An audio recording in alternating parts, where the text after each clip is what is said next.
Hey guys, welcome back. My name is Fahd Dawood. I talk about real estate, Dubai specifically, but also internationally, your life and my life and our path to financial bliss. I want to talk about, how do I put it? Job loss, right? How do you deal with it? How do you overcome it? And where do you go if you, under the current situation, are facing job loss or perhaps redundancy during the sea outbreak? Look, check this out. I lived through the global financial crisis, and hey, you know what? I had to close my company and I was jobless for a year and a half, and I just gotten married. So I think I'm in a certain position to be able to perhaps share my experience so that others might be able to learn from it and perhaps grow from it. Before we go further, hit the subscribe button, press the bell icon. It encourages me. I think I'll become a serious YouTuber, perhaps get a golden or a silver or a diamond play button, and then my kids will say, "Dad, you're awesome." Okay, all right, check this out. This is the norm. The market goes in cycles. Okay, this is how the capitalist system pushes the market forward. Okay, it's essentially controlled by interest rates.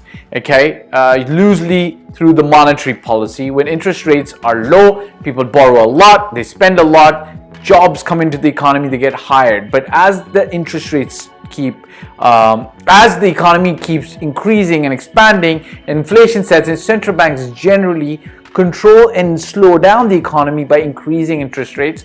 And that's when you see that the market economy kind of goes down this way, okay? And we've been having these cyclical booms, bust cycles for a long time, right? Decades, centuries perhaps. And it's not normal, except some boom and bust cycles are enormous and gigantic, right? So like the 1920s market crash, like that was big, huge. 2008 was huge.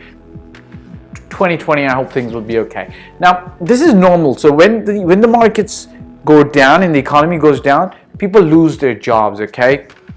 This happened in 2008. I still remember meeting somebody who was a master's graduate from MIT, Massachusetts Institute of Technology, and he had essentially worked with one company for 20 plus years, and then that company moved operations. I believe they moved them from Singapore to China, or I think they moved from the US to Singapore, and they just gave him an option: move yourself and your family with the operation or lose your job. He decided to lose his job and not stay with the company. But then he was coming into the market completely underprepared on what it required from him to look for another job.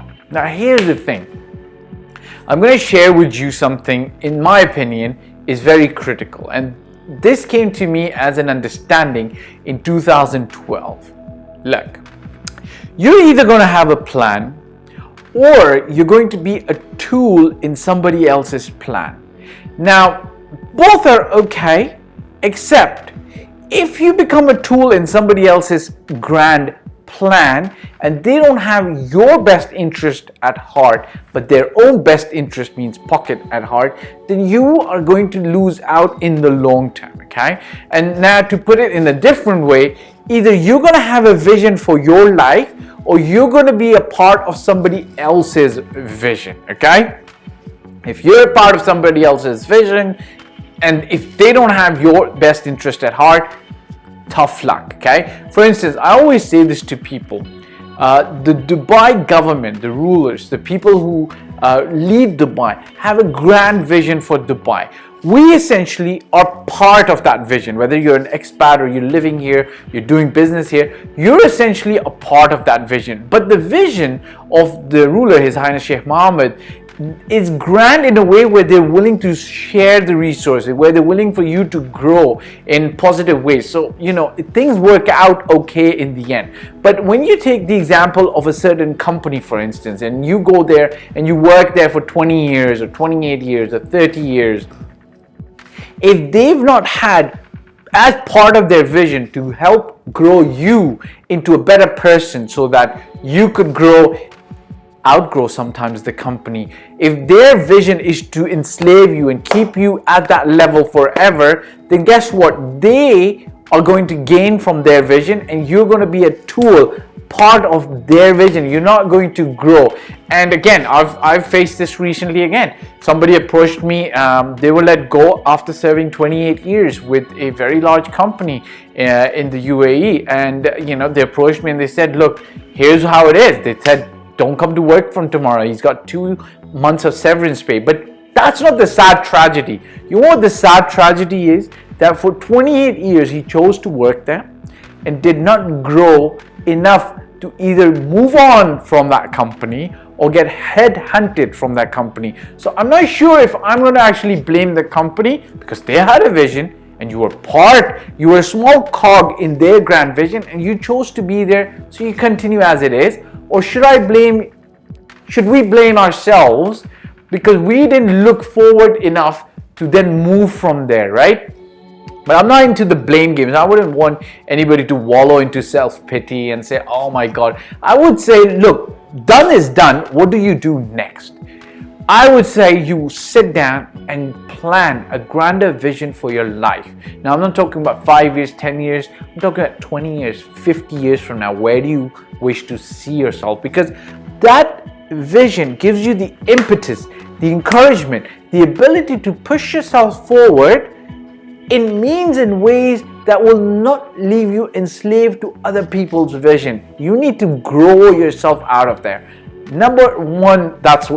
Number two, I would advise everybody to do this. Look, a lot of people come to me and think, how can we borrow money? How can we leverage, grow a property portfolio? My advice is, instead of just thinking about growing your property portfolio by leveraging or borrowing money from the bank, think about how you can increase your income as well. And this is my advice to everybody who's employed. Think about how you can buy 1, 2, 3, 4, 5, 6, 7, 8, 9, 10, 11, 12 properties for yourself, so that even if you don't have a job tomorrow, you've got enough properties that are paying you monthly income, month on month. Now, it's not free. You obviously have to buy the property, but at least you've got this rental income coming in, so that you are free to take risks and you're free to move from a job. Even if you lose your job, it's not the end of the world.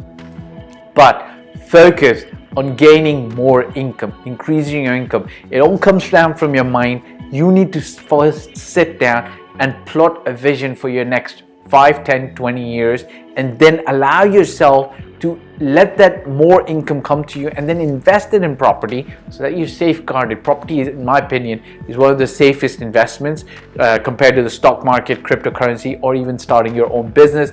If you don't know what you're doing, if you do know what you're doing, starting your own business is the best way. I would encourage you to do that, even not invest in property. But if you don't know, then real estate is the best way. You can reach me for any real estate related question on the telephone number below, mobile number below, by WhatsApp. If you've got general comments, put them in the comment section below. I love to interact with my audience. Would love to know what else you would like me to talk about specifically in regards to real estate. Ciao for now. Talk to you soon.